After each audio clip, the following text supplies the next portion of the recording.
How to recover uninstalled programs and application on Windows.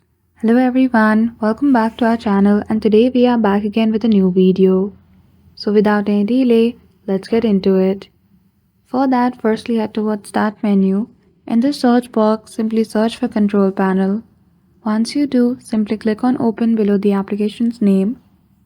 Once you are in Control Panel, simply go to Search box at the top right corner and search for Recovery. In Advanced Recovery Tools, go to Open System Restore. Here, when you choose the option of Automatic Restore Point, click on Next, and after that, in short period of time, all the files and folders which you have deleted will be restored.